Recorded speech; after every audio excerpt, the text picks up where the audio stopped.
Have you ever witnessed a betrayal so brazen, so twisted, that it felt ripped straight from a scandalous TV? Drama picture a glamorous millionaire, the devoted wife who carried his child for 9 long months, and a shiny honeymoon plan that hid a secret so dark it would captivate the entire world. The lavish hotel corridors held more than just gossip. They housed evidence that would shatter reputations and turn a marriage into a battlefield. Prepare yourself for a story of love, seduction, and betrayal on a scale you never thought possible, a cautionary tale that proves money can buy many things, but never loyalty. Bianca Hall was not born with a silver spoon. She grew up in the small town of Norwich, Connecticut, in a modest family with middle-class values. Her parents, Diana and Martin Hall, ran a local bakery that barely managed to stay afloat. From an early age, Bianca understood the virtues of hard work and perseverance. While she and her younger sister Cynthia spent their weekends kneading dough and packing pastries, Bianca nurtured bigger dreams of traveling the world and savoring the finest luxuries life had to offer. Those dreams began to sprout wings when she won a full scholarship to Georgetown University. The city lights of Washington, D.C. were a far cry from the humble streets of Norwich, and at first she felt like an imposter among polished classmates. But it didn't take long for her confidence to shine. She majored in international relations, thinking a career in diplomacy would open doors to the sophisticated life she always craved. Her first job post-graduation was with an embassy in Berlin, a position that taught her about the upper echelons of society. She rubbed shoulders with ambassadors, business magnates, and even had a brief encounter with the famous investor Warren Buffett at a global finance event. Every conversation, every interaction was an opportunity to build connections. Yet her personal life remained unremarkable. She dated occasionally, but never found someone who matched both her ambition and her hunger for adventure. Then, at a conference on sustainable energy hosted at the famed Hotel Adlon Kempinski in Berlin, fate intervened. That's where she met the tall, suave, and impossibly wealthy Marcus Everly. A British-born American entrepreneur, Marcus was famous in certain circles for his dynamic energy businesses and philanthropic endeavors in Africa.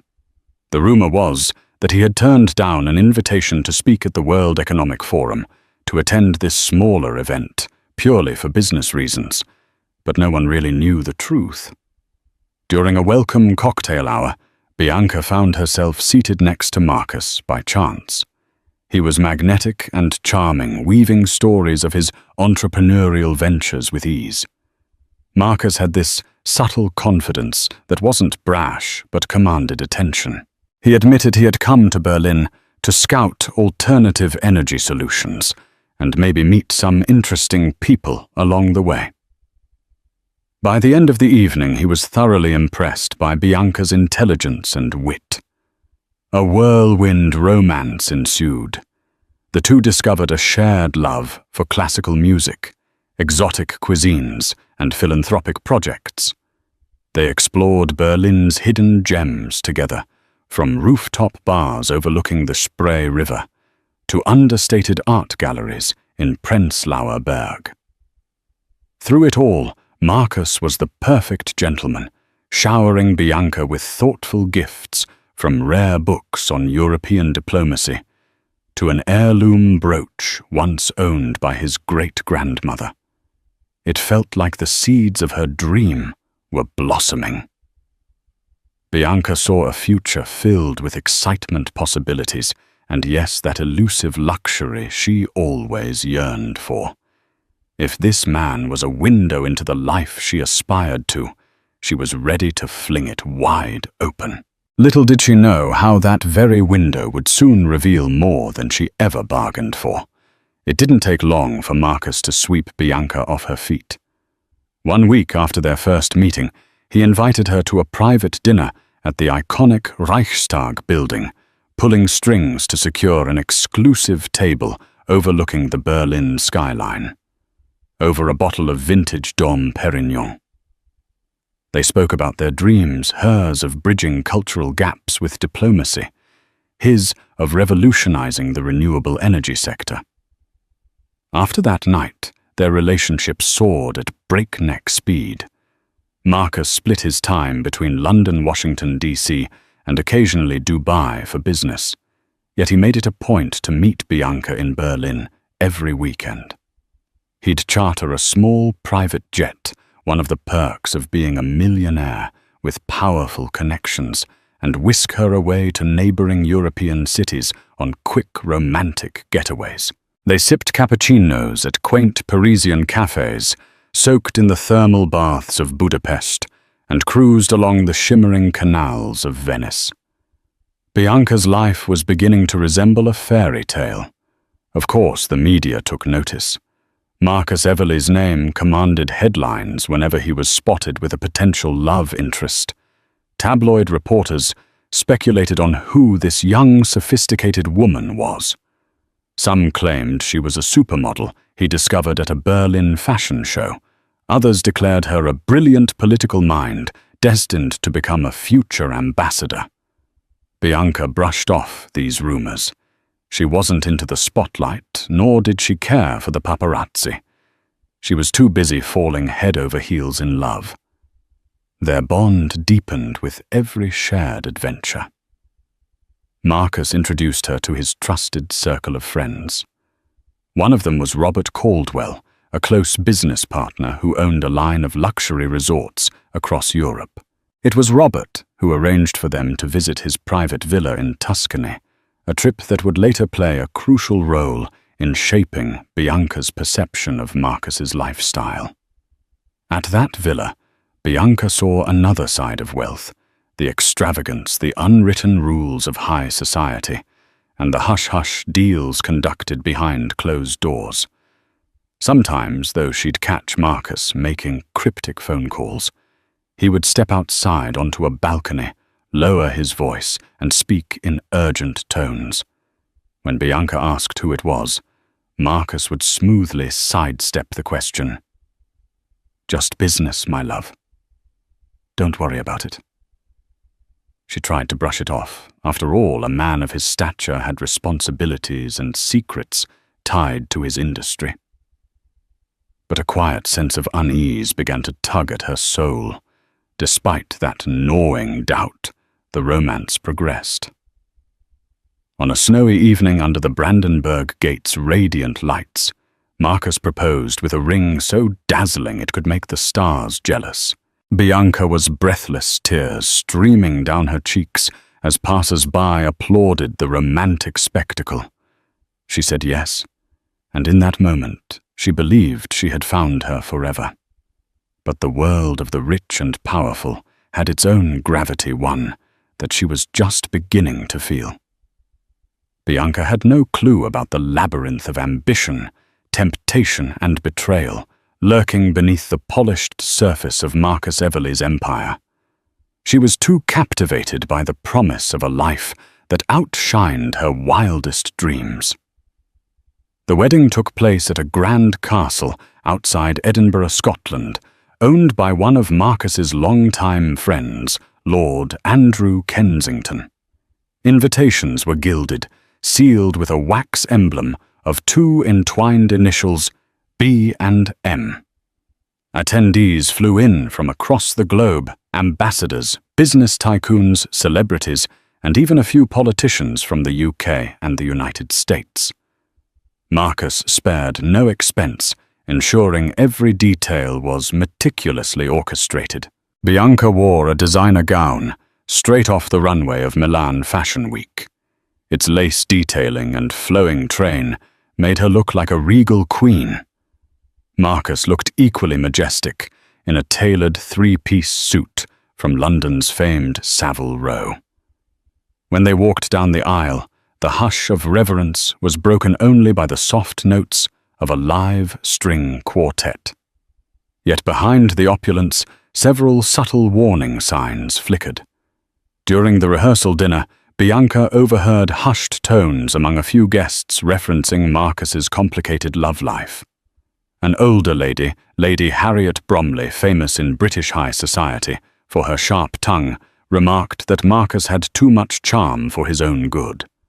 When Bianca sought clarification, Lady Harriet gave her a pitiful smile and said, "He's one to watch, my dear.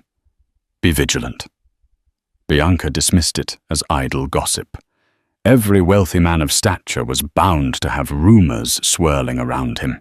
She was determined not to let speculation tarnish the most important day of her life. Still doubt flickered in her heart when she noticed a woman with striking red hair flitting around the ceremony, a woman Bianca didn't recognize. She seemed to follow Marcus with her eyes, and once Bianca even caught them sharing an intense glance. When Bianca asked her maid of honor, Carla Addison, about the mysterious redhead, Carla just shrugged and said, "Maybe one of Marcus's business associates." Despite these niggling worries, the wedding day itself was immaculate. Vows were exchanged under an archway of red roses. Tears were shed, and the union was sealed with a passionate kiss.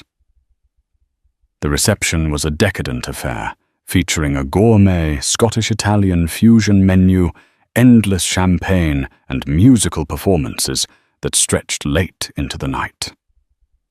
Marcus's best man, Robert Caldwell, gave a lively speech describing his friend as a fearless entrepreneur and a man who knows what he wants. Bianca flushed with happiness, and perhaps a bit of champagne believed every word. Little did she know the woman with the red hair was no ordinary guest. Her name was Jessica Wilkins, a prominent interior designer from London, and someone with a history far more intertwined with Marcus than anyone let on. Looking at them, one might think Jessica was simply an acquaintance, but the glances they shared spoke volumes about what truly simmered beneath the surface. Soon after the wedding, Marcus whisked Bianca away on a one-week tour of the Scottish Highlands before they returned to their new home, an opulent penthouse in London's Knightsbridge district. Bianca assumed this was just a brief respite. The real honeymoon, according to Marcus, would happen months later when time permitted. She was unaware that Marcus had an entirely different reason for postponing their official honeymoon, a reason that would prove devastating beyond her wildest imagination. Life in London felt like an ongoing fairy tale, at least at the outset. Marcus had purchased a penthouse perched atop a luxury high-rise offering a sweeping view of Hyde Park. The interiors were a testament to wealth: marble floors, hand-carved fixtures, and modern art pieces worth small fortunes. He also hired a personal chef and a staff of housekeepers to ensure Bianca never had to lift a finger. For a while, Bianca relished the change. She traded her embassy job in Berlin for a role as a freelance consultant on cultural diplomacy, working mostly from home. Her days were filled with philanthropic events and charity auctions, where she accompanied Marcus, dazzling the room with her intelligence and refined manners. The couple was featured in society pages often hailed as a power duo with philanthropic hearts. Whenever they stepped out in public, they radiated that newlywed glow. 2 months after the wedding, Bianca began to experience unusual bouts of nausea and fatigue. She chalked it up to London's notoriously unpredictable weather, or the stress of adjusting to a new routine. Yet the symptoms persisted. One morning, while Marcus was away on a business trip to Dubai, she finally decided to see a doctor.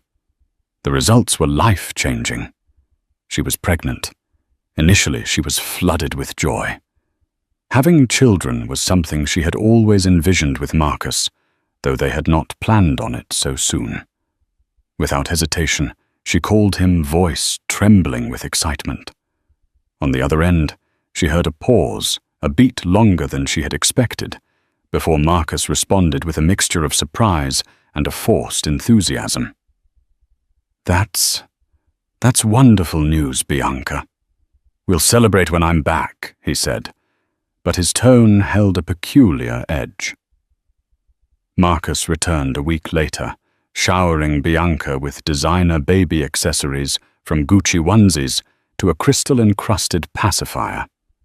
He arranged for her to see the best obstetrician in London, Dr. Lydia Shaw, whose clientele consisted almost exclusively of royals and celebrities. The gestures seemed loving, but Bianca couldn't shake the feeling that his smiles didn't quite reach his eyes. As her belly began to grow, so did the distance between them. Marcus's business trips became more frequent. He'd fly to the Middle East, Asia, or across the Atlantic at the drop of a hat.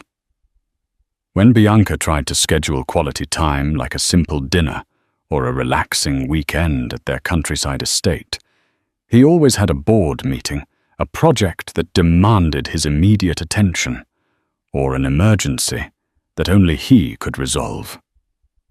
Bianca wanted to be understanding. After all, that drive was what made Marcus successful. But loneliness loomed large in her marble fortress overlooking Hyde Park. Tensions flared occasionally. One evening after Marcus cancelled a long-planned dinner date, Bianca confronted him. He brushed her concerns aside with a dismissive kiss on the forehead, saying, "You're being hormonal." "Relax, darling." That night, Bianca cried herself to sleep, feeling an unsettling heaviness in her heart, a weight that no amount of wealth or prestige could ease. She had no inkling that these lonely nights were merely the quiet before an impending storm, a storm that would upend her life the moment the true nature of Marcus's business trips and personal entanglements were exposed. As her pregnancy advanced, Bianca found solace in small joys. She spent mornings painting in her sunlit studio, a hobby she had picked up in college, and afternoons browsing for baby essentials or strolling along the boutiques in Knightsbridge. Yet she sensed something was amiss in Marcus's world. Whispers circulated among his circle of acquaintances, and her intuition kept telling her that he was hiding something. Her suspicions deepened when she received an unexpected call from Carla Addison, her old friend and maid of honor. Carla, who worked in New York as a fashion buyer, recounted a bizarre story. She claimed to have seen Marcus at a lounge in Manhattan 1 week earlier, except Carla could have sworn Marcus was supposed to be in Shanghai for a business conference. More striking was that Carla saw him in the company of a red-haired woman who clung to his arm with an unsettling familiarity. The description reminded Bianca of that mysterious woman at their wedding. Bianca confronted Marcus that evening. His initial reaction was anger. He demanded to know why she was spying on him and insisted the redhead was just a colleague, Jessica Wilkins, an interior designer he'd hired to renovate one of his properties. He argued that he flew to New York instead of Shanghai on a last-minute deal. It's business, he insisted. Besides, Jessica's ideas are brilliant. I had to finalize some design details before we could move forward. But the logic didn't fully add up. Why would an interior design consultation involve a late-night lounge? Hoping to soothe Bianca's nerves, he announced a grand plan they would finally embark on their official honeymoon. "Let's do it before the baby arrives," he said, stroking Bianca's hair gently. "We'll go somewhere luxurious, a paradise to help you relax." Bianca, desperate to believe him, agreed. Despite feeling uneasy, she clung to the hope that this was Marcus's way of refocusing on their marriage and the imminent arrival of their child. Unbeknownst to Bianca, though, Marcus had made other arrangements that involved Jessica Wilkins. The honeymoon was booked at an exotic, ultra-private resort in the Maldives, one of Robert Caldwell's high-end properties. Marcus had reserved a breathtaking overwater villa complete with an infinity pool that melted into the turquoise ocean. The plan, however, was as twisted as it was cunning. He intended to travel there with Bianca, initially, then find a cover story to send her home early, so he could extend his stay with Jessica. What fueled this madness? For Marcus, it was a toxic blend of entitlement, a need for excitement, and a simmering desire for Jessica, who had been his secret lover long before Bianca entered the picture. Jessica, for her part, craved more than occasional trysts. She wanted Marcus to herself, his wealth, his influence, and the thrill of conquering a man who belonged to someone else. Together they orchestrated a plan so brazen it seemed destined to implode. But in their pursuit of dangerous desires, they grossly underestimated the resilience of a woman about to become a mother and the unpredictable twists of fate that awaited them at the lavish Maldivian resort. By the time Bianca reached her 9th month of pregnancy, her doctor advised against long-haul flights. But Marcus insisted. "This might be our last chance to holiday before the baby arrives," he said, his voice brimming with manufactured sincerity. The invitation was too tempting for Bianca to refuse. She was exhausted, weighed down by her swollen ankles and the emotional toll of suspecting her husband's fidelity. A heavenly retreat sounded like the perfect antidote. So off they went, boarding Marcus's private jet, bound for the Indian Ocean. It was a luxurious flight. Bianca reclined in plush leather seats, sipping herbal tea while flipping through a magazine featuring A-list celebrities on similar island getaways. In fleeting moments, she allowed herself to believe Marcus was truly concerned about her well-being. He assured her that he had arranged for a special on-site doctor at the resort, just in case she needed medical attention. Despite lingering doubts, she felt a glimmer of hope. Upon arriving in the Maldives, the couple was greeted by staff from Robert Caldwell's resort. Their villa was the epitome of luxury, a thatched roof over a spacious living area. Glass floors offering a view of vibrant coral reefs below, and a private deck that led straight into the crystalline lagoon. The sun-drenched sky overhead seemed to promise renewal, and for a short time Bianca relaxed in the illusion of marital bliss. But Marcus had an agenda. On the 2nd day, he feigned a business emergency. "Robert needs me to accompany him on a day trip to meet with local officials he claimed wearing the apologetic look he had perfected over time." Bianca wasn't pleased. She had hoped for a couple's massage or a romantic dinner at sunset. Still, she tried to be supportive. The last thing she wanted was a confrontation that would mar what little peace she could find. Marcus left at dawn, and Bianca spent the day alone. She strolled along the powdery white beach, gazing at other honeymooners who seemed carefree and in love. By late afternoon, an uncomfortable tightness gripped her belly. Worried that it might be early contractions, she decided to head back to the villa to rest. That's when she spotted a boat in the distance approaching one of the resort's private docks. Through the lens of her sun hat's brim, she could make out Marcus's tall figure alongside Robert Caldwell and a woman with flaming red hair. Bianca's heart pounded. Could it be Jessica Wilkins? She watched as they disappeared into a secluded area of the resort just out of sight. Fear and suspicion wrestled in her mind. Was Marcus brazen enough to bring his mistress to their honeymoon destination? Later that evening, Marcus returned to the villa smelling of salt water and cologne. "The meeting ran long," he explained casually. "I'm sorry I missed our afternoon together." Bianca forced a smile, but an inner turmoil raged. She let him hold her, let him kiss her forehead, all while her mind replayed the image of Jessica's red hair flapping in the ocean breeze. A sleepless night followed. Bianca tossed and turned, haunted by the possibility that her husband was entertaining his mistress in the very place meant to celebrate their marriage. As dawn broke, she decided she would confront Marcus, though she had no solid proof yet. But fate has a way of delivering proof in the most unexpected manner. That day, one of the hotel staff, a young Maldivian woman named Arisa, approached Bianca with an air of urgency. She nervously explained that she had recognized Bianca from society magazines and knew she was Marcus Everly's wife. Arisa confessed she had stumbled upon security footage while performing her housekeeping duties. In one clip from the previous night, Marcus and a red-haired woman were seen entering a private suite near the spa. Bianca's trembling hands pressed against her pregnant belly as Arisa recounted the details.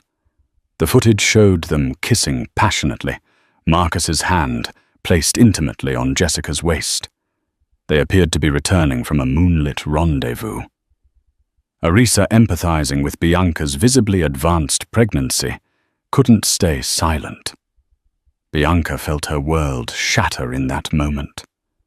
The scorching Maldives sun felt cold against her skin, and every breath came labored as if her lungs were drowning. Fear, betrayal, heartbreak all collided at once. She gripped Arisa's arm, tears pooling in her eyes. "Where can I see that footage?" she whispered, steeling herself for a devastating truth she already knew. Bianca barely slept the night after spotting Marcus with the red-haired woman near the private docks. Her instincts screamed what her heart refused to accept. Her husband, the man who had begged her to come on this final romantic escape before their baby arrived, had brought his mistress here, to their honeymoon destination, to the Maldives. Morning sun bled through the gauzy curtains of their villa, casting golden light over her troubled face. Her body ached not just from the weight of her pregnancy, but from the heaviness in her chest. Every movement felt slower, strained. She clutched her belly and whispered to her unborn son, "I'm sorry, baby. Mummy's trying." Then came the knock.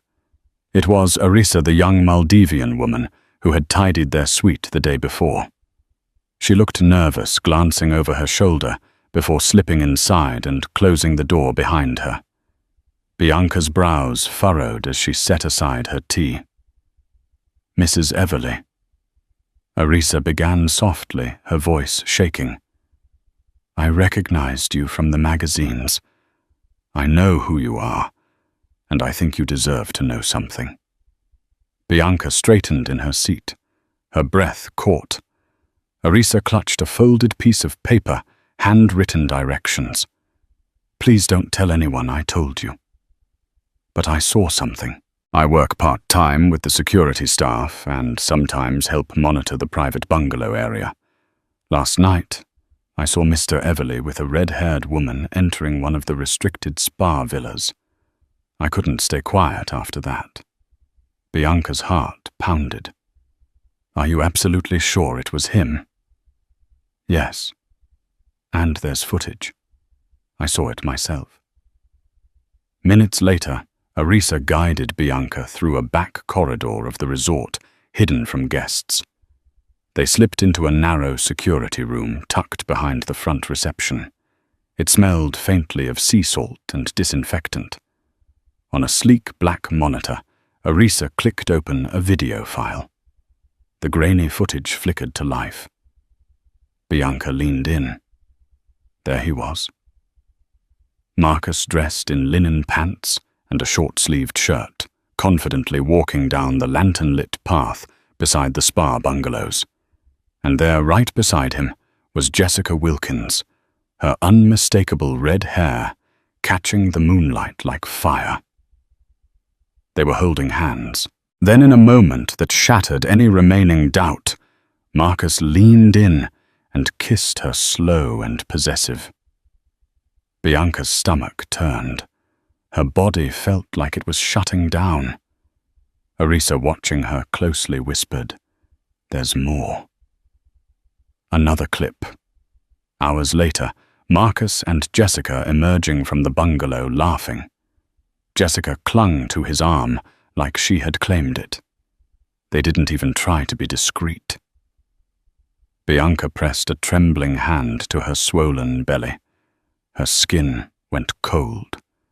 Tears welled in her eyes but didn't fall.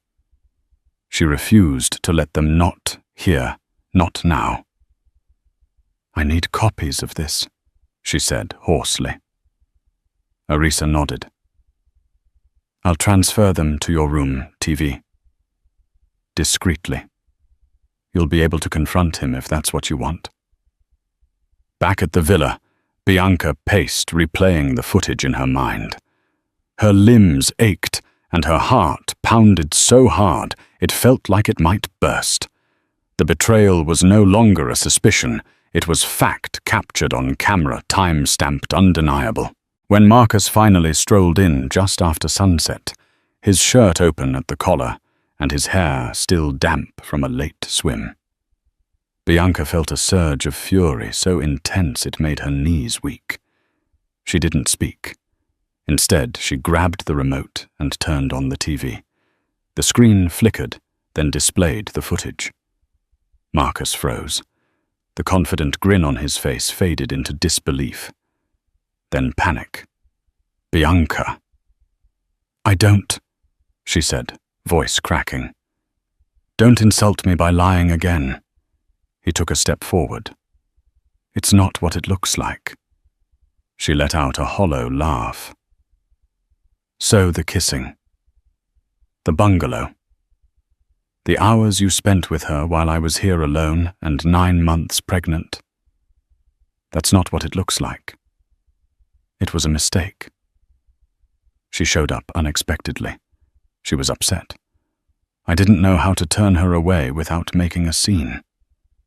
Bianca turned to face him, eyes burning with a fury that had built for months. "You brought your mistress to our honeymoon, while your child is literally growing inside of me. How dare you?" Marcus opened his mouth to speak, but a sharp, stabbing pain suddenly ripped through Bianca's abdomen. She doubled over, clutching her belly. "Bianca!" He rushed toward her. She waved him off.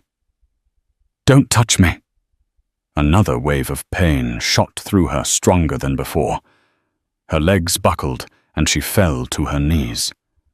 Marcus, now terrified, reached for his phone. "I'm calling the doctor. Just stay with me, Bianca, please." But Bianca was focused on only one thing, the little life inside her, now responding to her stress and heartbreak. As Marcus frantically made the call, she whispered through gritted teeth, "You'll never come near him again. I swear it." The morning after Bianca confronted Marcus with the damning hotel footage, the ripples of betrayal began to churn into tidal waves. What started as a private heartbreak soon evolved into an explosive public scandal. A junior employee at the Maldivian resort had leaked anonymous tips to a gossip blog, which was quickly picked up by international tabloids. Within 48 hours, headlines blazed across digital screens from London to New York. Millionaire mogul takes mistress on honeymoon. Pregnant wife unknowingly shares resort. Honeymoon horror. Expecting wife walks in on husband's secret affair. Caught on camera. Marcus Everly's double life exposed in paradise. Bianca awoke in the resort infirmary. She had passed out from the stress and contractions, narrowly avoiding early labor, thanks to quick medical intervention. Her doctor insisted she remain under observation for at least 24 hours. The stress was deemed a dangerous trigger, and she needed immediate rest. But rest was impossible when the world seemed to be watching her every move. Back in London, chaos erupted. Outside their Knightsbridge penthouse, paparazzi camped in droves. Shouting reporters crowded the gates, hoping to catch a shot of the betrayed wife or the disgraced mogul. Even security struggled to manage the frenzy. Social media exploded with public opinion. Celebrities, influencers, and everyday people chimed in with their outrage and sympathy. Bianca's quiet grace and the image of her heavily pregnant frame, wrapped in a silk shawl as she boarded the plane home, became symbolic of strength in the face of unforgivable betrayal. The footage, though grainy, had done enough damage. Public perception swiftly turned against Marcus. For Marcus, it was a nightmare unraveling in real time. His PR team scrambled to contain the firestorm. They drafted statements claiming a misunderstanding, suggesting the footage was taken out of context, and the woman involved was a long-time business associate. But it was too late. The image of Jessica Wilkins with her unmistakable red hair and sultry smile had been burned into the public memory. Her name, once associated with high-end interior design, now trended on social platforms for all the wrong reasons. Jessica herself went into hiding. Tabloid reporters camped outside her London flat. Rumors circulated that she had fled the country entirely. Spain, Morocco, even Dubai were named. Some said she was receiving hush money from Marcus to disappear until the heat cooled down. Her firm quietly removed her profile from their website. Clients cancelled contracts. In a matter of days, her career crumbled. Inside the penthouse, Marcus raged. He shouted at staff, tore through papers, and hurled his phone at the wall when another investor dropped out of a lucrative deal. Board members from his energy company began raising concerns. A few resigned. Others demanded a formal review of his leadership. One prominent business partner issued a scathing public statement declaring his disappointment in Marcus's ethical failure and withdrawing future collaboration. Bianca, meanwhile, landed quietly in London with Carla by her side. They avoided the penthouse altogether and checked into a discreet hotel under an alias. From there, Bianca's doctor scheduled regular checkups to ensure the baby's health hadn't been compromised. Miraculously, Ethan was still thriving. But the emotional toll weighed heavily. Carla proved to be Bianca's rock. She handled calls, spoke to the lawyer, and filtered out toxic news updates so Bianca could rest. On one particularly difficult evening, Bianca sat on the hotel balcony watching the sunset as tears streamed down her cheeks. "I loved him," she whispered, her hand resting on her swollen belly. "I gave him everything. And he used our honeymoon to hide her." Carla wrapped an arm around her. "He may have fooled the world for a while, but not anymore. You have truth on your side now, and you have Ethan." Bianca nodded slowly. "He's the only reason I can breathe right now." A few days later, Marcus attempted to visit her at the hotel. Armed with flowers, luxury gifts, and a rehearsed apology, he tried to charm the front desk into letting him through. Security blocked him at Bianca's request. When that didn't work, Marcus released a statement to the press, claiming he was devastated by the recent breakdown in his marriage and committed to repairing the damage privately. It backfired. Public sympathy only grew for Bianca. A well-known talk show host even dedicated a segment to her story, calling it a modern-day cautionary tale about women trusting wolves in expensive suits. Then came the hospital visit. Bianca had gone into early labor. The stress and exhaustion had finally caught up with her body. Carla rushed her to London Maternity Centre, where doctors worked through the night to stabilize the delivery.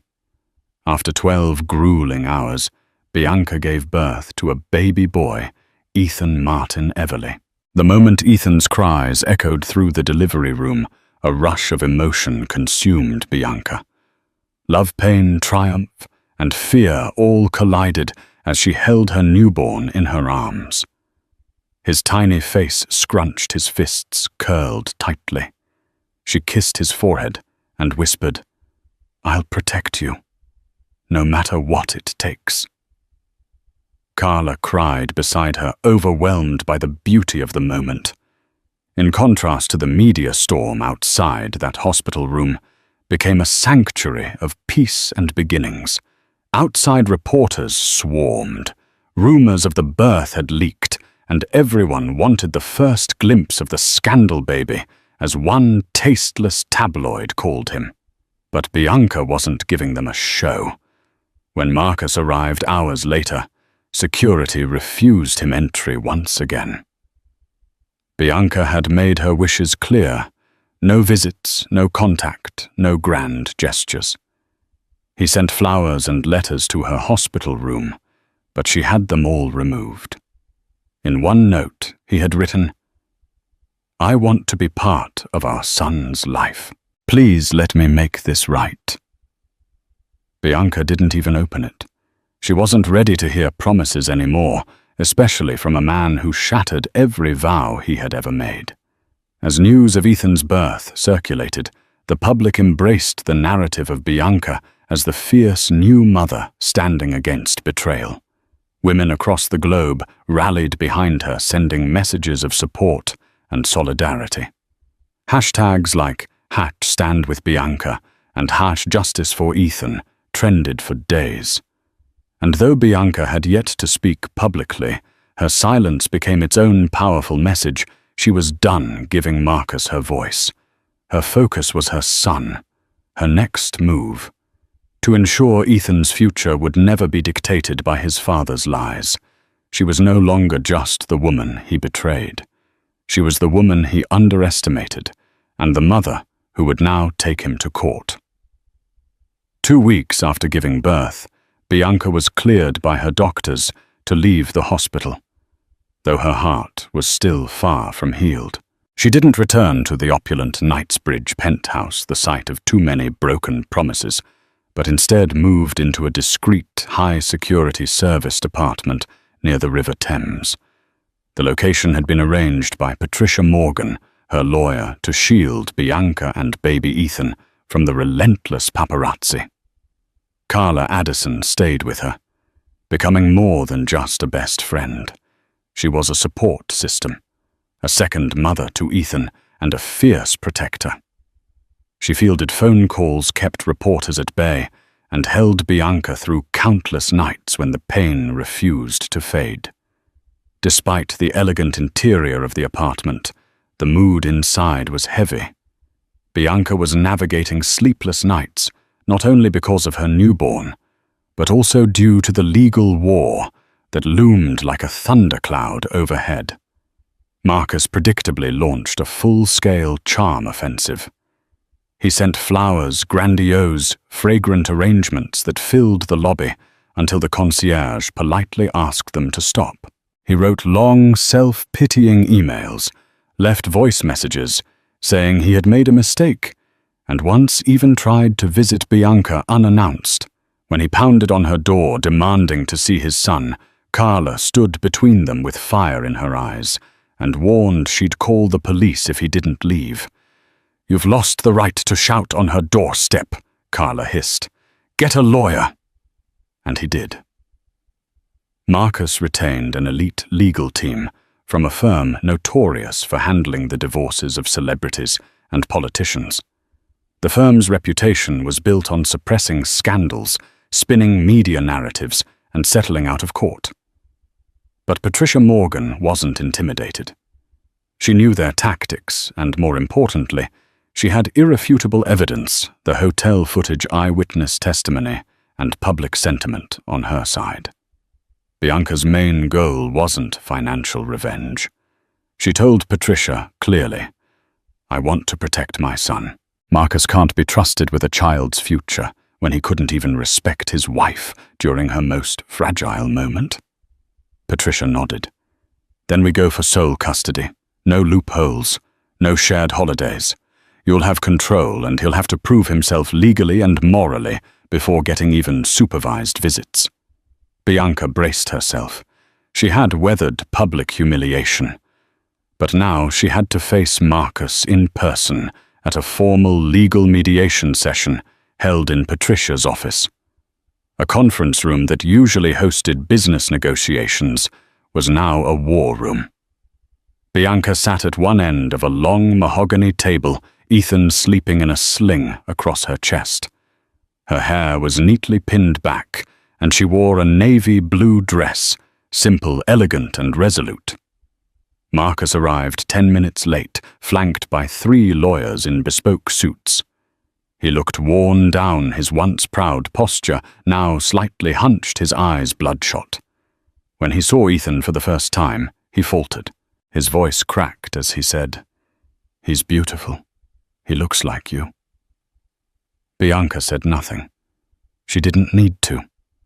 The meeting began with Patricia presenting Bianca's demands: full legal and physical custody of Ethan, a generous financial settlement, and a complete gag order, preventing Marcus from spinning the story publicly in a way that would harm Bianca's name or Ethan's future.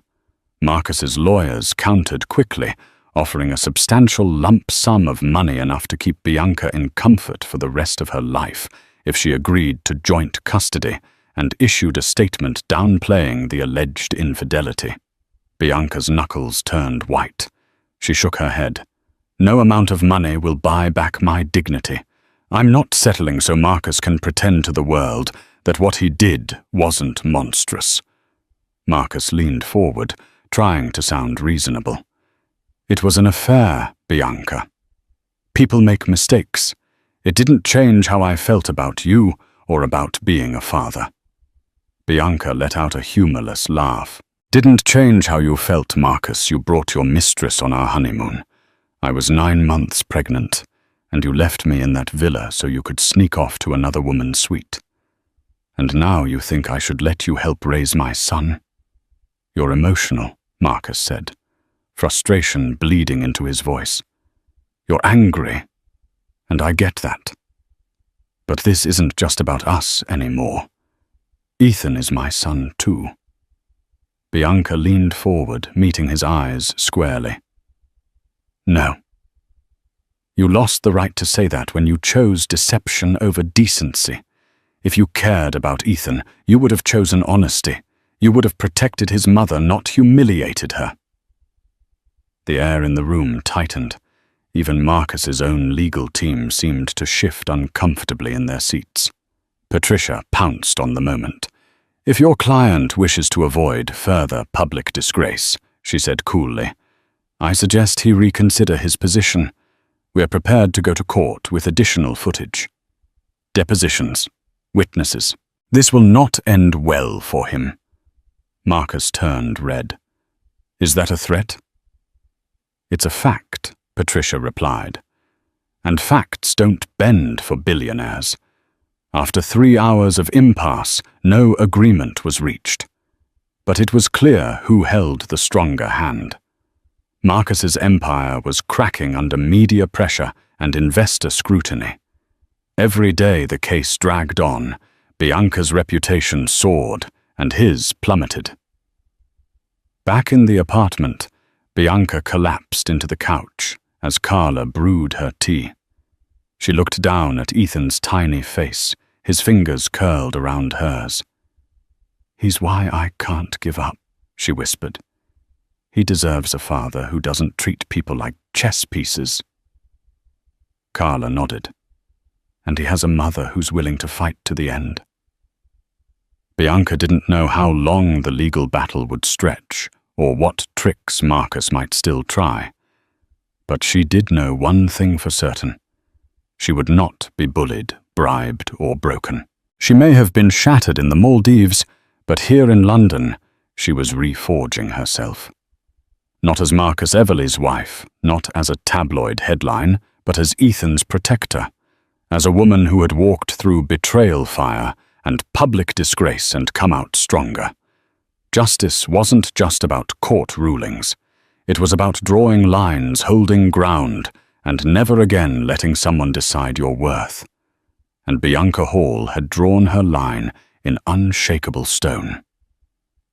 As the scandal surrounding Marcus Everly's betrayal spiraled into an international tabloid frenzy, Bianca Hall found herself at the center of a media storm she never asked for, but would come to master. The public had caught wind of every sordid detail: the footage from the Maldives, the mistress on the honeymoon, and the pregnant wife blindsided in paradise. While some skeptics whispered cruel suspicions of gold-digging and fame-chasing, the overwhelming tide of public sympathy leaned heavily in Bianca's favor. Her poise, her pregnancy, and her refusal to retaliate publicly painted her not as a victim, but as a woman of immense strength. Behind the flashing cameras and paparazzi flashbulbs, however, the real war was waging in courtrooms and legal chambers.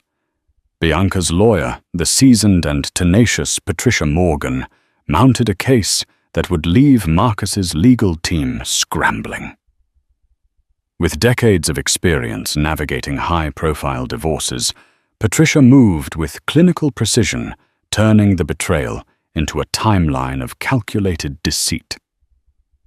One of the turning points came when a former staffer from the Maldivian resort submitted a sworn affidavit. The statement confirmed that Marcus had explicitly arranged for Jessica Wilkins to have her own private bungalow, mere steps from the suite he shared with his heavily pregnant wife. The intent was clear, and the court took notice. No one could claim it was a spur-of-the-moment lapse. This was premeditated infidelity on an unimaginable scale. Still, Marcus's team wasn't backing down without a fight. They flooded the court with arguments portraying Marcus as a misguided but devoted man who simply made an unfortunate mistake. Marcus himself took the stand during one critical hearing. Once a picture of polished confidence, he now looked pale and exhausted under the courtroom lights. His voice cracked as he addressed the judge, admitting to the affair, but insisting it had nothing to do with his role as a father. "I was under immense pressure," Marcus claimed. "I acted out of confusion and stress, not because I don't care about Bianca or my child. I love my son. I want to be a father to him." From her seat across the courtroom, Bianca listened in silent fury. Every word Marcus spoke felt like an erasure of her agony, of the nights she cried herself to sleep, of the moment she watched that security footage while gripping her unborn child. Her composure never cracked, but her eyes told the truth: she would never forgive what he had done. Patricia's cross-examination was swift and merciless. She reminded the court of the extensive planning Marcus had put into the honeymoon, the trail of receipts, the video timestamps, and the secrecy that made it all possible. She highlighted his manipulation, his gaslighting, and most of all his indifference to Bianca's emotional and physical well-being during her most vulnerable stage of life. Jessica Wilkins, meanwhile, became a ghost. She vanished from the UK social scene entirely, with whispers suggesting she had been paid handsomely to lie low, possibly in Spain or Morocco. Her refusal to testify further weakened Marcus's credibility. Every day, she remained absent, reinforced the image of Marcus as a man who not only betrayed his wife, but dragged others into a web of moral rot. In private meetings, Marcus's attorneys proposed a jaw-dropping financial settlement. Bianca was offered a sum that could buy entire apartment buildings in London, but Patricia already knew her response. "It's not about the money," Bianca said firmly. "I don't want Ethan growing up thinking loyalty has a price tag." She demanded full legal and physical custody of Ethan. Marcus could have supervised visits, but she refused to let him become a part-time father when he couldn't even respect his full-time vows. The money would never erase the footage burned into her memory, the look on Marcus's face as he kissed Jessica under the same stars meant for their honeymoon. As the court proceedings dragged on, Bianca faced the grueling reality of raising a newborn amid turmoil. The public watched her every move. but behind closed doors, she was still healing. Postpartum recovery. Sleepless nights and the emotional trauma of betrayal left her drained. Carla remained her rock-juggling baby feedings and PR statements like a seasoned bodyguard and best friend rolled into one. Then came the final hearing. The courtroom was packed. Journalists lingered outside, ready to blast breaking headlines the moment the ruling dropped. Marcus looked deflated in his bespoke suit, his arrogance reduced to nervous glances and fidgeting fingers. Bianca, by contrast, looked radiant. Tired, yes, but resolute. She wore a simple black dress, her hair pulled back, and Ethan asleep in a baby carrier beside her. The judge's voice echoed across the chamber as she read her ruling based on overwhelming evidence of adultery, premeditated deceit, and emotional negligence. Full legal and physical custody of Ethan would be granted to Bianca Hall. Marcus would receive no visitation until a psychiatric evaluation and supervised family sessions could determine if he was fit to be involved in his son's upbringing. A gasp rippled through the courtroom. Patricia allowed herself a small smile. Bianca closed her eyes, exhaling the breath she hadn't realized she was holding. The financial settlement was also approved, giving Bianca long-term financial stability, but the focus remained squarely on Ethan's welfare. Marcus, his face pale and jaw clenched, exited the courthouse under heavy security. He didn't answer a single question from the press. Outside, cameras swarmed Bianca. Carla stood beside her, holding Ethan protectively as microphones were thrust forward. Bianca didn't break stride. She paused briefly to speak into one mic. "I'm not here to celebrate," she said. "I'm here to rebuild. For my son. For me." Then she walked past the chaos, disappearing into a black car that drove her away from the courthouse and the wreckage Marcus had made of their marriage. In the days that followed, Marcus stepped down from multiple corporate boards under pressure from investors and PR advisors. Some of his partnerships dissolved entirely. Jessica Wilkins was never heard from again in public circles. And Bianca. She packed her things and returned to her roots. Back in Norwich, Connecticut, at the same modest bakery where she'd once kneaded dough as a teenager, Bianca began to rediscover her strength. She took joy in the ordinary rocking Ethan to sleep during soft New England sunsets, serving cupcakes to longtime neighbors, and feeling the quiet peace of a simpler life. No designer gowns, no gala dinners, just the warm scent of bread baking and the heartbeat of her son close to her chest. Her past with Marcus would never be forgotten, but it no longer defined her. She had chosen justice, and justice had chosen her too. Thank you for joining us on this tumultuous journey of love, betrayal, and ultimate redemption. Bianca's story reminds us that truth will surface no matter how cleverly it's hidden, and that the greatest strength often emerges when we're protecting what we love most. In the end, justice found its way, but not without heartbreak and a profound lesson on the cost of blind trust. If this story captured your attention and left you yearning for more dramatic twists and turns, help us continue sharing incredible tales just like this one. Like this video, share it with your friends, and most importantly, subscribe to our channel. Your support helps us bring forward more stories of triumph, resilience, and cautionary wisdom for everyone to see. Thank you, and stay tuned for our next gripping narrative that you won't want to miss. The winter wind bit through her threadbare coat, but Sarah Donovan barely noticed. Strolling past neon-lit windows, she couldn't ignore the relentless ache in her belly, an ache caused by hunger and the 6-month child she carried. Shivering on the sidewalk, she glanced up at a massive TV screen, blaring the nightly financial news. There, beaming under the bright studio lights, was a man she once promised to love forever. William Donovan, her husband. A multimillionaire. Famous. Admired.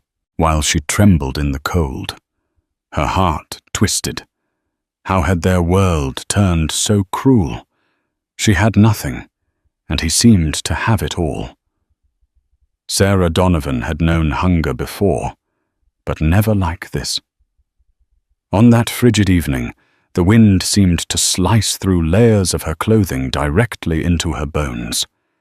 She pulled the sides of her coat together in a desperate attempt to keep warm. Through the swirling snowflakes, she could just make out the bright, flashing monitors in Times Square. On the largest screen, a familiar face, William Donovan, appeared. His name scrolled in large letters. Tech Investor of the Year. Applause thundered behind him in the recorded clip.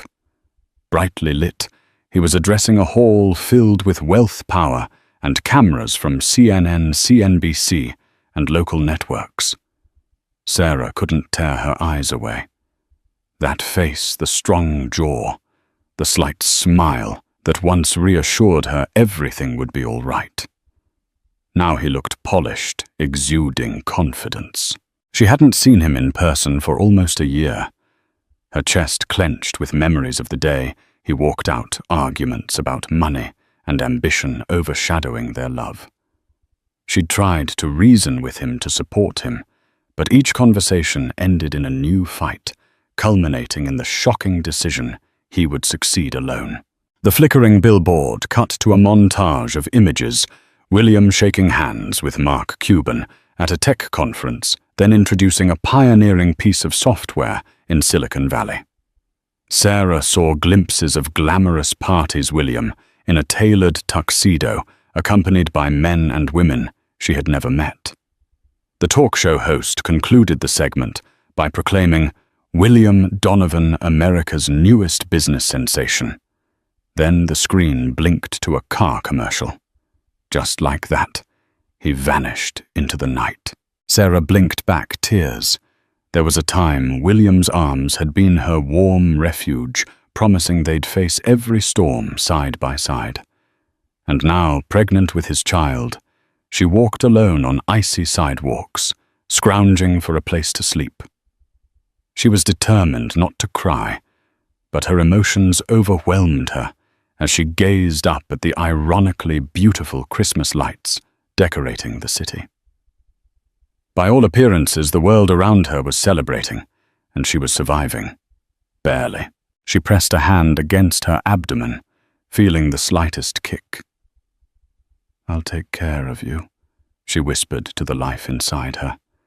It was a promise she intended to keep, though at that moment she wasn't sure how. When she turned away from the screen and stumbled onward, her foot snagged on a piece of broken pavement. A stinging pain shot through her ankle, and she nearly collapsed. She bit down a cry, scanning the crowd for help, but passers-by, preoccupied with their own rush of errands and holiday shopping, scarcely gave her a glance. That's what life had become after she left the small studio in which she and William once lived, alone, invisible. Sarah's pride was bruised, but she refused to crumble. She passed by a bakery. Through the window, the smell of fresh bread made her stomach twist. She had to preserve her last dollar for the cheapest motel, a place with peeling wallpaper and barely functioning plumbing, but at least it was indoors. She stepped inside, bought a small roll and devoured it in 3 bites. Outside again, the wind roared, intensifying the city's clamor. Still clutching her abdomen, she decided that tomorrow everything had to change. She would find a job. She'd scour the city for help. She would not let her child enter this world with nothing but sorrow. But for tonight, she needed a place to rest, a place that wasn't some abandoned corner or shadowed alley. Even if it cost her last few dollars, she had to prioritize the safety of the life inside her. As Sarah walked away from the mesmerizing screens of Times Square, one thought pulsed in her mind. Her husband, the man she had once loved beyond reason, was thriving. And here she was, pregnant and alone. Could the chasm between them grow any wider? Long before he was the darling of business magazines and tech summits, William Donovan was a daydreamer writing code in the corner of the local university library. Sarah remembered the first time she saw him. It was her sophomore year, and she was majoring in English literature at Columbia. The library's back table had been her favorite spot, quiet, perfect for reading. She noticed him, a junior in computer science, leaning over a laptop with an exasperated scowl. Curious and drawn by the intellectual frenzy in his eyes, she'd asked, "Need any help?" Although Sarah barely understood advanced programming, the question sparked the first real conversation they ever had. William's exhausted face broke into the shyest of smiles, and she recalled thinking, "He's kind of cute under all that stress." They chatted about his class project, an algorithm for data compression. Sarah confessed she was more comfortable discussing Shakespeare than software, and he teased her gently. From that moment on, they were a constant presence in each other's lives. Their connection seemed effortless. He awakened her interest in technology's potential. She introduced him to literary classics, weaving in metaphors about love and ambition. They started dating by Christmas break of that year. With sweet, simple moments, late-night walks around campus, scrounging for cheap coffee in the student lounge, trying out new ramen spots around Manhattan. They were two dreamers, William longing to found a tech startup that would revolutionize how people shared data, and Sarah hoping to become a novelist. The future seemed limitless. She could still feel the way he used to grasp her hand whenever she doubted herself, as if to say, "We'll get through anything." Yet as graduation approached, financial stresses haunted them. William, determined to compete in the tech world, pitched his software to small investors, but faced constant rejection. Sarah, meanwhile, struggled to get traction for her short stories, or even land a decent internship. Their families offered little financial support. William's parents, proud owners of a modest real estate business in upstate New York, expected him to follow a more traditional path and often expressed skepticism toward his entrepreneurial obsession. Sarah's mother, whose chronic illness drained the family's savings, couldn't help beyond a few encouraging phone calls. When they got married in a humble civil ceremony right after graduation, they were brimming with hope. Their honeymoon was a short weekend, spent in a budget motel near Niagara Falls, the only getaway they could afford. But they didn't care. What mattered was their shared devotion. They returned to New York City, renting a cheap studio apartment in Queens. William coded into the late hours, while Sarah worked as a barista by day and scribbled short stories by night. Their love burned like a bright flame until cracks began to form. William became consumed with success, obsessed, really. Each failed pitch to an investor sent him into a silent downward spiral that led to outbursts. Sarah tried to reassure him that failure was part of the journey, but her optimism only irritated him. As months dragged on, the bills piled up.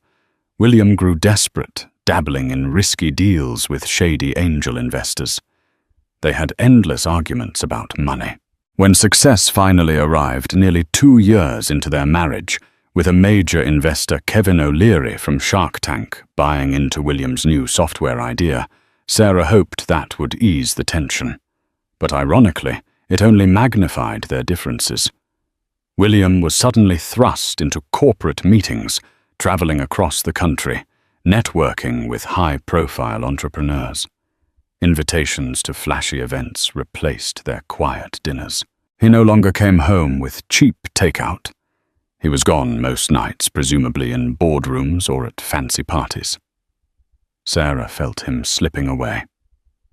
A year passed in that swirl of success, and Sarah was left behind, often alone, in their now upscale condo near Central Park. William's time was devoured by business calls and conferences on the West Coast. When he was home, he was distracted, fidgety, unwilling to share stories of his day. She remembered their final argument vividly. She'd asked him to spend one evening with her to reconnect. He retorted that she had no clue how hard he worked to keep them afloat, how she should be more grateful. That night ended with William storming out, slamming the door so hard it rattled the windows. He never came back. Days became weeks. Sarah's calls and texts went unanswered. Soon bank notices arrived explaining how William had switched all joint accounts to his name alone. Sarah had no income. Worse yet, 2 months later, she discovered she was pregnant. Fear overrode any bitterness, but desperation set in. Rent soared, her barista job didn't pay enough, and she could no longer afford the condo. Before long, she was forced onto the street. She tried contacting William's PR office, but the line always went to a polite assistant who left her on hold until she hung up in frustration. Now, witnessing his face on the giant screen in Times Square, that entire whirlwind of a past threatened to engulf her. She reminded herself of one vow she'd made, standing in that battered apartment with an eviction notice in hand. I will survive and protect this child. If the father refused to care, she would find a way. She would not become just another nameless tragedy in the city's underbelly. Morning brought little relief from the cold. Sarah woke on a narrow, squeaky bed in the cheapest motel she could find. The heater rattled uselessly, barely keeping the air above freezing. She had about $15 left, enough for a couple of cheap sandwiches, maybe bus fare if she wanted to head to the next shelter. But Sarah was stubborn. She believed there had to be something better. She packed her meager belongings, a change of clothes, her worn copy of Emily Dickinson's poems, a phone with a cracked screen that almost never picked up a signal. Everything fit into a single bag. Every step outside felt like walking through a wind tunnel. She knew she had to find help soon. A pregnant woman living on the streets was a tragedy waiting to happen. She headed to the nearest public library, an older building with classical columns, seeking warmth and free internet to look for job openings. Inside, near the community bulletin board, she found a flyer advertising a free women's shelter in Brooklyn. It promised hot meals counseling and prenatal support. She tore off the address tab. This might be my best chance, she thought, shoulders relaxing slightly for the first time in days. She hopped on a bus, ignoring the pitying looks from a couple of other passengers. Upon arrival, she found the shelter nestled in a quiet neighborhood. The building was large, with peeling paint and sagging steps, but the warmth she felt when she walked inside was immediate and comforting. A friendly volunteer named Rebecca greeted her with a kind smile. After scribbling her name on a form, Sarah was shown to a cramped but clean room, shared with 3 other women. Each cot had fresh blankets and a small side table. Meals are served at 7 in the morning and 6 in the evening, Rebecca explained. We also have prenatal checkups every Friday with a visiting nurse from Bellevue Hospital. Sarah nearly cried with relief. A medical checkup was a blessing. She hadn't seen a doctor since learning of her pregnancy. Rebecca chatted with her for a while, asking about her situation. Though Sarah felt hesitant to reveal too much, there was something about Rebecca's gentle nature that encouraged honesty. She admitted her husband had left, that he was well off, and that she had nowhere else to go. Rebecca listened, never judging, then simply patted Sarah's shoulder. You'll be safe here. You'll get back on your feet. I'm here if you need anything, Rebecca offered. Those words of encouragement did more for Sarah's spirit than anything had in months. That first night in the shelter, Sarah lay in the dark, hearing the muffled snores of her roommates. She felt a faint flutter within her baby moving. I'm not alone, she reminded herself. This life inside her gave her purpose. She recalled an old Emily Dickinson line. She loved something about hope being a thing with feathers. That hope had perched in her soul, refusing to abandon her even in life's darkest corners. The next morning she joined the breakfast queue. The food wasn't luxurious oatmeal, a banana-powdered orange juice, but it was warm and nourishing. Some of the residents eyed her suspiciously. They were all at different points in life's struggles, yet in their gazes, Sarah sensed a silent camaraderie that had been missing in her life for so long. As she sat down to eat, Rebecca joined her. We have a job support program, Rebecca said, her voice quiet. You'd get help writing a resume, searching for openings, maybe training. I know it can be tough to find something with no stable address, but we can try. Sarah nodded eagerly. That would be great, she replied, swallowing a surge of gratitude. She was ready to do anything office cleaning retail, anything that would help her earn enough for a deposit on a small apartment. But as she scrolled through job listings later that day, a rerun of a business show played on the shelter's TV in the lounge. They were discussing William Donovan again. A celebrity investor, Mark Cuban, had praised William's entrepreneurial drive, suggesting he was the future of American tech. Hearing the news anchor casually mention her husband's name felt like a punch to the gut. He was more successful than she'd even imagined. She took a deep breath, forced herself to look away from the screen and told herself, this is my life now, and I'm not giving up. She wasn't sure if she hated him, missed him, or simply wished none of this had happened. All she knew was that she had to survive, and she would on her own terms.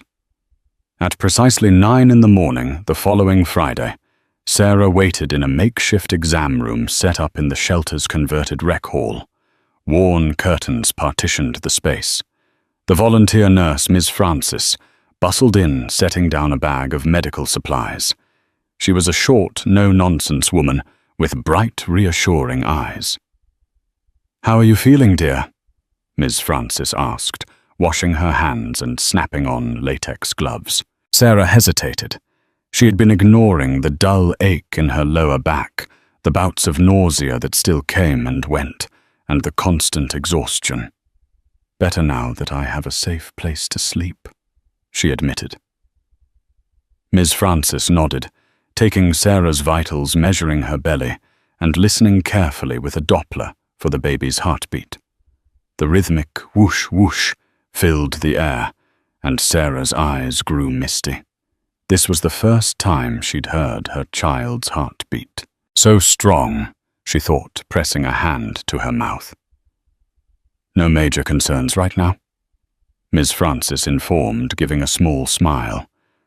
"But you need to be mindful of your diet. Get as much protein and healthy foods as you can. And rest. Stress can harm the baby too." Sarah almost laughed bitterly.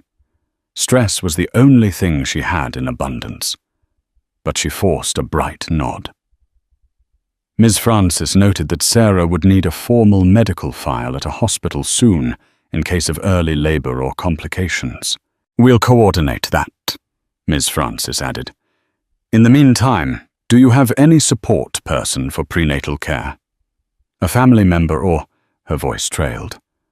"My husband's not around," Sarah said, swallowing a lump in her throat. "No other family in the city." The nurse's expression turned sympathetic. "Well, you're not alone. We're here to help." After the checkup, Sarah felt slightly more confident. The baby was healthy. That knowledge was the anchor she clung to. She spent her afternoons in the job support program, brushing up her typing skills, practicing interview responses with a counselor named Janet. Her English degree helped. She applied for positions as a receptionist, an editorial assistant, or even a part-time tutor. Most responses came back negative. Employers didn't want someone with an unstable address, or they required advanced certifications. But Sarah persevered. Days turned into weeks. The bulge in her belly became more pronounced, and so did the heaviness in her heart. She tried to keep track of the outside world, scanning newspapers in the library for job ads, occasionally glimpsing headlines about William Donovan's skyrocketing success. One day the paper featured a photograph of him leaving a high-end restaurant with a tall, elegant woman wearing designer clothes. The photo caption labeled her as Madeline Ashford, potential new business partner. Sarah's throat tightened. She glanced at her own reflection in the library window, rumpled coat eyes ringed with fatigue. If William had moved on personally, was she even a memory? That evening her back pains grew sharper, and she realized with dread that her pregnancy was entering a stage where she would soon need consistent medical care. She couldn't keep skipping checkups or rely solely on the shelter nurse. She also worried about finances, diapers, baby clothes, a crib. Where would she get them? She'd joined a waiting list for government assistance, but bureaucracy moved at a snail's pace. Sarah found herself weeping some nights, the future an ominous shadow. Yet each morning she recalled the baby's heartbeat, reminding herself there was no choice but forward. One particularly cold day, she forced herself to walk 3 miles in the slushy streets to follow up on a potential receptionist position. She arrived soaked and shivering. Her hopes rose when the manager, a kindly older woman, offered a temporary role answering phones at a small publishing company. The pay was minimal, but it was something. She'd start Monday. Sarah left the office hugging a folder of paperwork and feeling a glimmer of pride. I'm making progress. When she returned to the shelter, though, she found Rebecca pale-faced in the hallway. We need to talk, Rebecca said quietly, leading Sarah to a corner. Apparently an acquaintance of Sarah's had come by looking for her, a man with slicked-back hair and an expensive suit. He left a business card that read, Donovan Enterprises. Sarah's heart hammered. She stared at the card, the swirling black and gold letters. Did he say anything she managed to ask? Just that he needed to speak with you regarding a personal matter. Sarah's mind whirled. Could it be William's lawyer? One of his personal aides? Did William know she was pregnant? She never thought he would actually search for her. A swirl of anger, fear, and a strange residual hope filled her. She resolved to call the number. Maybe it was finally time for a confrontation, a reckoning. She just didn't know what to expect. Sarah picked up a battered pay-as-you-go phone, a small victory from the shelter's resource program, and stared at the business card. It bore a name, Charles Whitmore, Legal Counsel. She dialed with trembling fingers, listening to the ring on the other end. Anxiety swelled. Finally, a crisp male voice answered. Charles Whitmore speaking. This is Sarah Donovan. You left your card at the shelter. Her voice sounded small. He cleared his throat. Ah, Mrs. Donovan. I'm glad you reached out. Mr. Donovan, your husband would like to set up a meeting. It's in regard to finances and certain changes to his estate. A chill ran down her spine. Was this about a divorce? She almost panicked at the thought, but she maintained composure. Why now? She asked. The question came out bitterly. Ma'am, I only have instructions to coordinate your meeting. Could you come by the Donovan Enterprises office downtown on 5th Avenue? Sarah hesitated. I can't. Not immediately. She had a job orientation. Soon she had no decent clothes and no money for a taxi. Shall we say, next Tuesday at noon, he pressed. We'd be happy to reimburse your transportation. Mr. Donovan understands how difficult the city can be. He specifically requested you meet in a neutral setting. Sarah's anger flared at the paternalistic tone. But caution prevailed. All right. Tuesday. She hung up, heart thudding. William wants to meet. Part of her raged that he would drag her into some legal affair after all this time. Another part, small yet insistent, felt relief that maybe he would acknowledge their baby. Maybe do the right thing. And at least provide child support. Tuesday came quickly, and Sarah found herself rummaging through the shelter's donated clothing closet, picking out a modest black dress and a coat that fit snugly over her belly. Rebecca offered to do her hair in a simple bun. As she left, 6 women in the shelter wished her luck, though they knew only that she was meeting her ex. The Donovan Enterprises office towered over 5th Avenue with mirrored glass windows. Sarah approached it anxiously, ignoring the doorman's raised eyebrow when she walked in.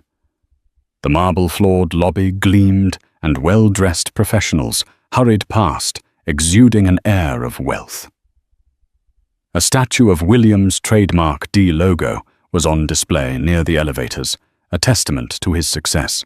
Charles Whitmore, a tall, slim man with graying hair, emerged from behind the reception area and greeted her with a polite bow. Mrs. Donovan. Right this way, he said, leading her to a plush conference room overlooking the city skyline. Soft leather chairs, a polished mahogany table, floor-to-ceiling windows showcasing Central Park. Everything screamed opulence. She perched on a chair, feeling out of place. Moments later, the door opened. In walked William Donovan. He wore a tailored charcoal suit and stepped forward with a hesitant smile. Sarah's throat constricted at the sight of him. He looked the same, yet different, older, more confident. She stood instinctively, placing a protective hand on her abdomen.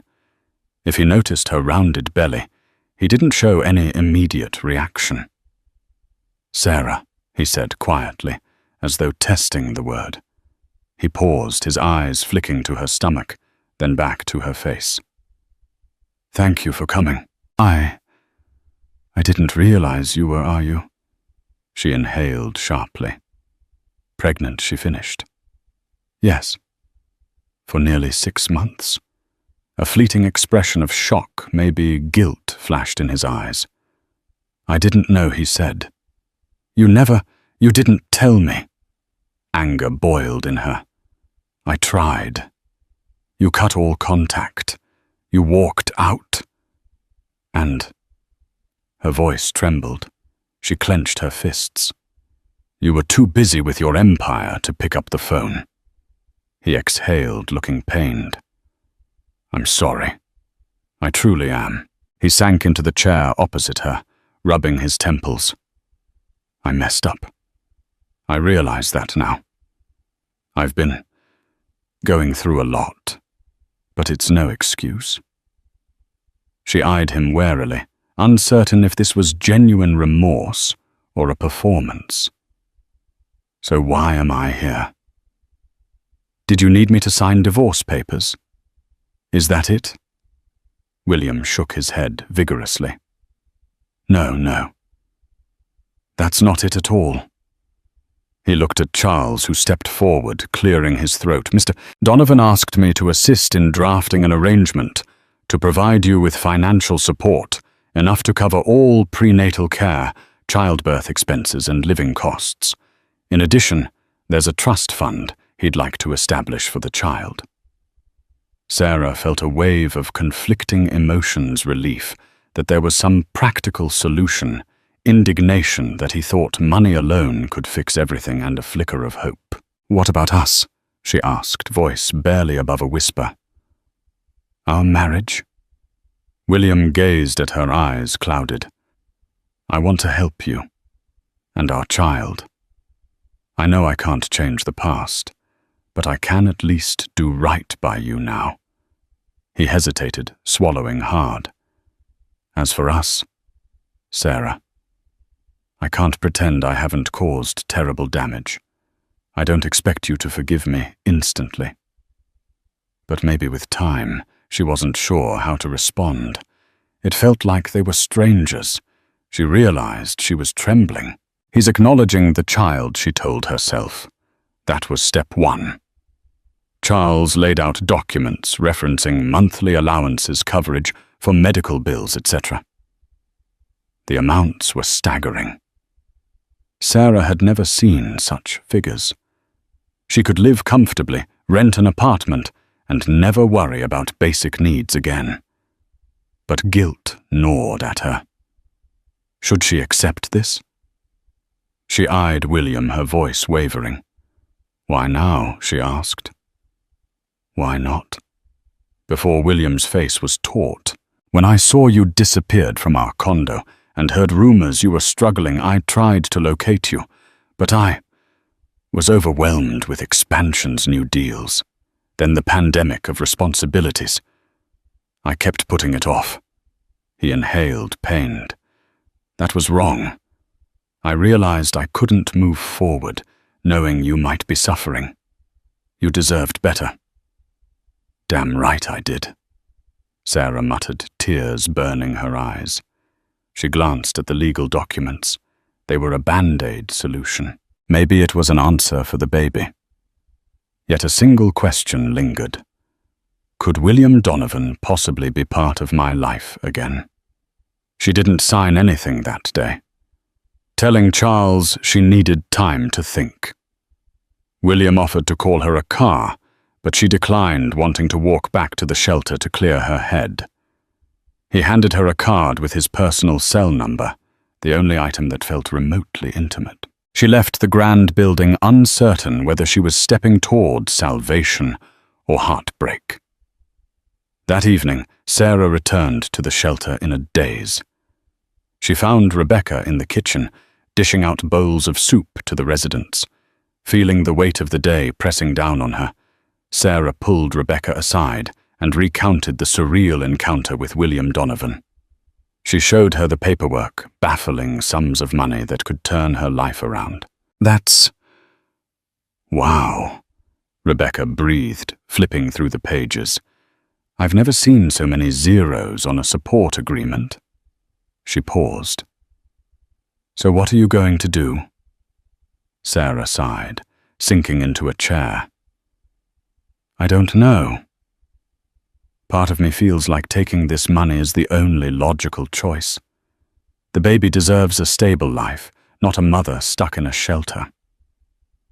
But another part," she rubbed her belly. "I'm scared he's just trying to buy off his conscience. If I sign, do I lose my dignity?" Rebecca placed a gentle hand on Sarah's shoulder. "It's not about dignity, Sarah. It's about providing for your child and yourself. You've sacrificed so much. You deserve some security. That doesn't mean you have to let him back in your life unless you want to."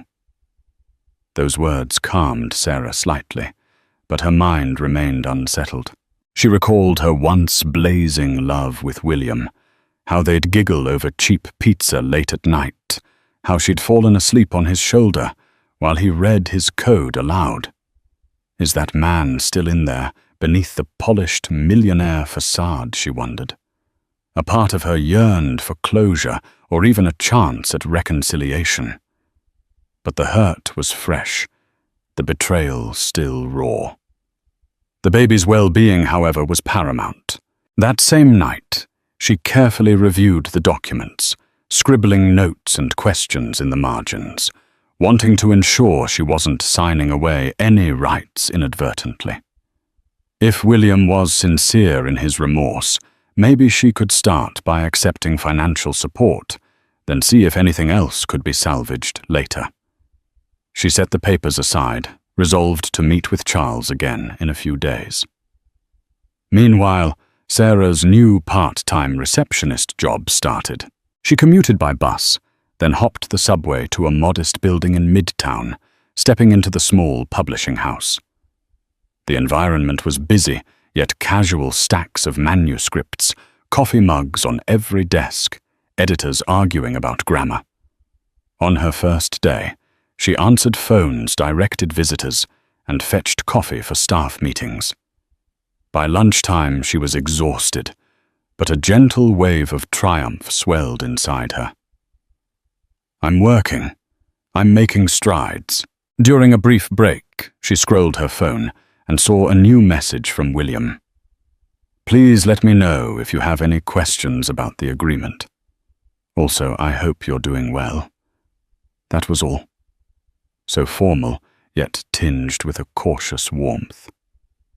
Sarah stared at the screen, unsure how to reply, eventually typing a short, "I'm still thinking. I'm safe. Thanks." She pressed send. Her heart hammered, but she forced herself to focus on her tasks. Over the following week, she gradually came to a decision. She agreed to sign the financial support arrangement, but made it clear to Charles Whitmore in an email that she didn't want William controlling her life. She insisted on having her own apartment in her own name, a modest but comfortable place near the shelter, so she could remain in the supportive environment until she felt truly stable. She also wanted the freedom to make medical and personal decisions for the baby. If William truly wanted to be involved, they could discuss visitation and co-parenting later. To her astonishment, William agreed to all of it, no arguments. He forwarded a preliminary lease for a small 2-bedroom in a decent neighborhood, the rent fully paid for a year. Sarah felt a surge of relief. He's taking responsibility, she thought. Maybe there was a shred of the old William left. But was she ready for more than just a transactional arrangement? Late one night, cradling the phone, she impulsively dialed his personal number. He picked up immediately, sounding anxious. "Sarah." She swallowed. "I just wanted to say thank you," she managed, "for the help." Silence filled the line, then a soft exhale. "Of course. It's the least I can do." Her voice trembled. "This baby, William, it's ours. He or she deserves 2 parents who at least respect each other." He murmured, "I'd like that. I'd like to earn your respect again. And maybe one day, your forgiveness." Tears slipped down her cheeks. She remembered how once, years ago, they could share entire nights, simply talking, dreaming. She had so many questions for him: why he abandoned her, what truly motivated his success, whether there was any love left. But for now, she whispered, "Good night, William," and ended the call. By the time Sarah was entering her 7th month of pregnancy, her life looked drastically different. With William's financial support, she moved into the small but cozy apartment. The walls were painted a cheerful cream color, and there was an extra room she planned to turn into a nursery. The furniture was minimal, just a sofa, a bed, and a kitchen table. But it was hers. Her name was on the lease. Her job at the publishing house had also become slightly more secure. The manager recognized her punctuality and diligence. They offered her an extended contract for another 3 months. With the baby coming, Sarah wasn't sure how long she could keep working, but at least she had some sense of purpose each day. She'd found a routine that made her feel human again. Wake up, check on emails, go to work, come home. Set aside half an hour to jot down story ideas and then rest. She still visited the shelter occasionally, volunteering to help with new arrivals, offering them a spark of hope in the same way Rebecca had done for her. One chilly afternoon, Sarah heard a knock on her apartment door. She opened it, to find William standing there, holding a small bouquet of lilies and a bag of groceries. Her heart pounded as she took in his hesitant smile. "I was in the neighborhood," he explained. "Thought I'd stop by, if that's okay." Sarah hesitated. She hadn't told him her exact address, Charles must have. She had been careful with boundaries, not wanting to feel controlled, but she found herself nodding, stepping aside to let him in. He handed her the flowers, which she placed in a vase on the kitchen table.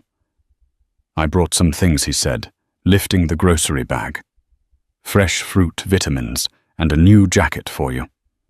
The weather's getting colder." The gesture caught her off guard. "Thank you," she managed, smoothing her hand over her growing belly. His eyes flicked to the apartment, taking in the bare walls and modest furnishings. "It's nice, cozy," he remarked, trying to fill the silence. He glanced at her abdomen again, then back at her face. "May I ask, do you know the baby's gender?" She shook her head. "I want it to be a surprise," she said softly. "That's wonderful." William looked down, fiddling with the bag. Finally, he exhaled. "Sarah, I know showing up like this might be too forward. I'm trying to respect your space, but I'd also like to be more involved. I want to help with the doctor appointments, the nursery, anything you need." She studied him, noticing a sincerity in his gaze that hadn't been there during their last tumultuous months together. Why the sudden change, she asked. She recalled the humiliating nights she spent on the streets, clinging to her coat for warmth, while he mingled with venture capitalists. William's shoulders sagged. "When I left, I was consumed by my ambition, believing I couldn't handle a relationship. I was terrified of failing. I did fail you in the worst way. Then once success arrived, I felt emptier than ever. All I had was money, status, and a hollow sense of accomplishment." He paused, voice raw. "I realize now that none of it matters, without love, without people who truly care about you. I guess I'm trying to atone for that. I can't change the past, but I can try to be here now." Tears prickled Sarah's eyes. The sincerity in his voice shook her. "I appreciate the honesty," she said slowly.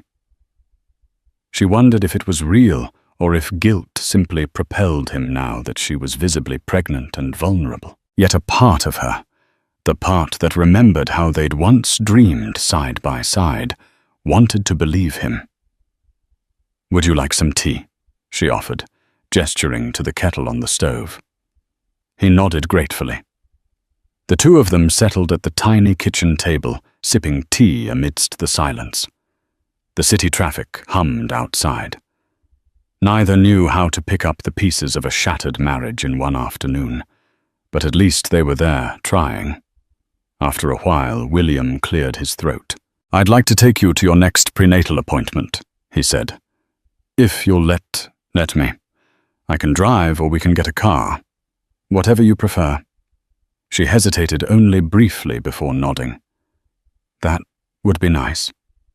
Deep down, a small flicker of warmth lit her heart, something akin to hope.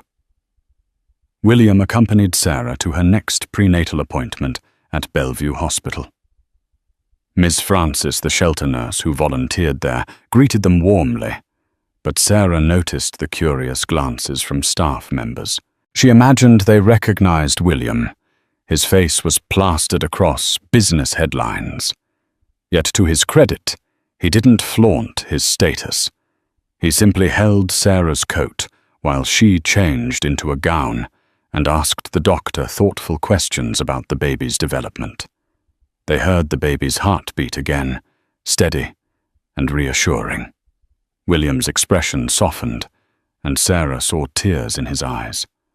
A powerful wave of emotion struck her. It was the first tangible moment she realized he truly cared about the child. On their way out, he placed a gentle hand on her back, guiding her through the bustling hallway. She allowed the small gesture longing for closeness, yet keeping her guard up. In the hospital lobby, they unexpectedly bumped into a familiar face, Barbara Donovan Williams' mother. Her short silver hair was styled elegantly, and she wore a designer coat.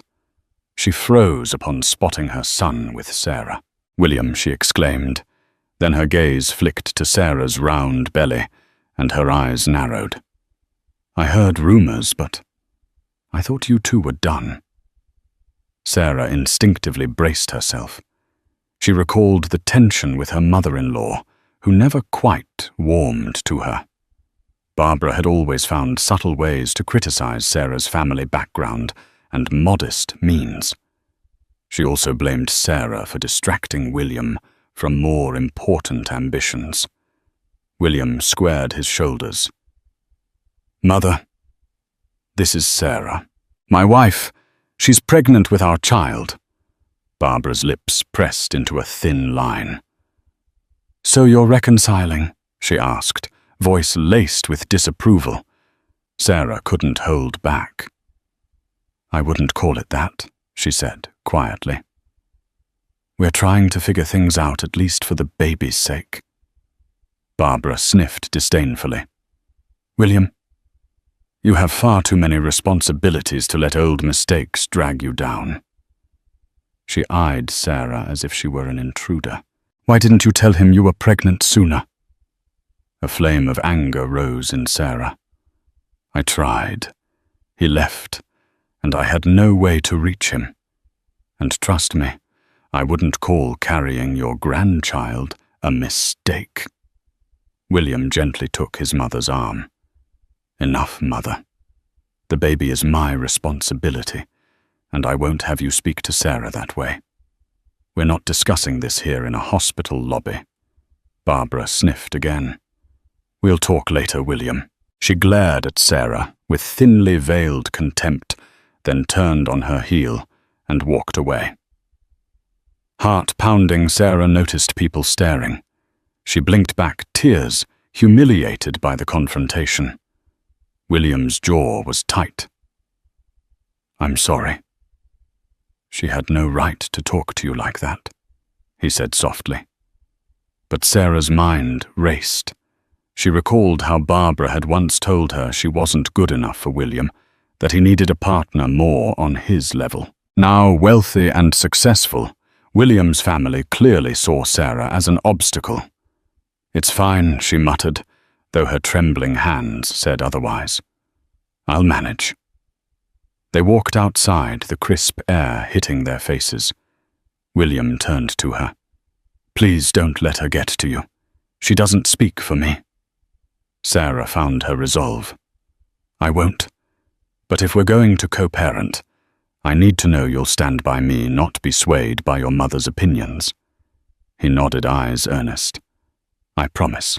Though his promise felt genuine, Sarah couldn't ignore the chill left by the confrontation. She remembered the nights when William's mother belittled her for dreaming of being a writer, for lacking financial security. Would that negativity poison their child's life too? Or had William grown enough to shield his new family from it? Only time would tell. On the drive back to Sarah's apartment, the tension was palpable. William tried to make small talk about the baby's due date, about nursery decor, but Sarah was lost in her thoughts. In a rare moment of vulnerability, he admitted quietly, "My mother was always controlling. Part of why I left was because I felt suffocated by her expectations, by the pressure of success. I let that overshadow you and me. I'm sorry." Sarah clutched her seatbelt. "What's done is done," she said, voice steady. "Let's just focus on the future, on doing right by this baby. That's all that matters." Inside, though, her emotions churned. Could we really have a future together, she wondered? Or is it just going to be co-parenting with a man I once loved? At her apartment, he walked her to the door. "Call me if you need anything," he said softly. She nodded, uncertain if she'd ever be ready to let him fully back into her life. The final weeks of Sarah's pregnancy arrived with a swirl of conflicting emotions. Her belly felt enormous, every movement an effort. Sleep eluded her, replaced by a blend of excitement and anxiety about the impending birth. William visited regularly, bringing supplies, maternity clothes, organic food, baby items. They spoke about practicalities, pediatricians' childcare options, possible names. Yet the question of their relationship remained unresolved.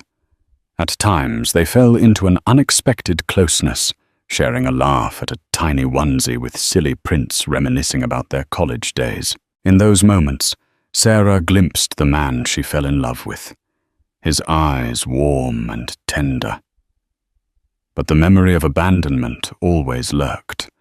She couldn't easily forget sleeping on sidewalks, shivering in the winter cold, all while he soared to stardom. Trust would not be rebuilt overnight. One evening she typed away at a short story, her old passion for writing rekindling, when a gentle knock came at the door. She opened it to find William in casual clothes holding a large container of homemade soup. "You mentioned in passing that you craved chicken soup," he said, smiling sheepishly. "I asked my personal chef to make a batch." "Don't worry, I didn't cook it myself. That would be disastrous." Sarah's laughter slipped out before she could stop it. "Thank you. That's thoughtful." He set the container down, noticing her manuscript drafts scattered across the table. "Are you writing again?" She blushed, nodding. "Just trying to get the creative juices flowing. Something for me, you know, to find myself again." He asked if he could read a snippet. She hesitated, then allowed him. He read quietly, eyes darting across the page. When he finished, he looked up, an admiring expression on his face. "This is really good," he said softly. "I forgot how talented you are." She swallowed, her heart fluttering. He was praising her, not dismissing her efforts as frivolous, like he once had. "Thank you," she whispered. They talked about the story about a lone traveler who finds hope in unexpected places. The conversation flowed naturally, reminiscent of their younger selves. At one point, he gently placed a hand on her belly, feeling the baby kick. A shared smile passed between them, something both tender and uncertain. Later that night, as he left, she lingered at the door. "William," she said softly, "I just want you to know.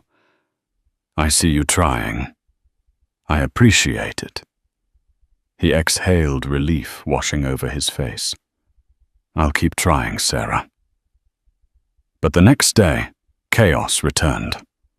William called her in a panic, asking her to watch the news. Another business scandal had broken out, accusations that Donovan Enterprises engaged in questionable stock trading. Rumors swirled that William's mother, Barbara, had been pulling strings behind the scenes, orchestrating backdoor deals. William's name was splashed across headlines with tabloids, speculating about the moral integrity of his entire operation. Sarah flipped on her old TV set, seeing reporters swarm in front of Donovan Enterprises.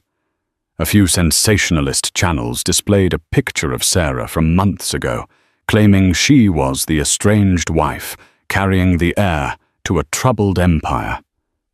She felt nauseous. Was she about to be dragged into the public eye? William texted, "I'm sorry. This is out of control. I never wanted you to be involved."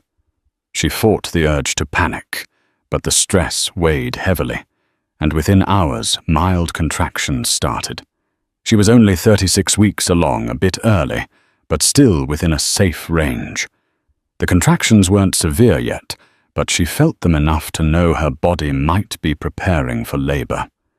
She called Miss Francis, who advised her to rest and hydrate, warning her to come to the hospital if things intensified. Night descended, and the tabloids kept spewing stories.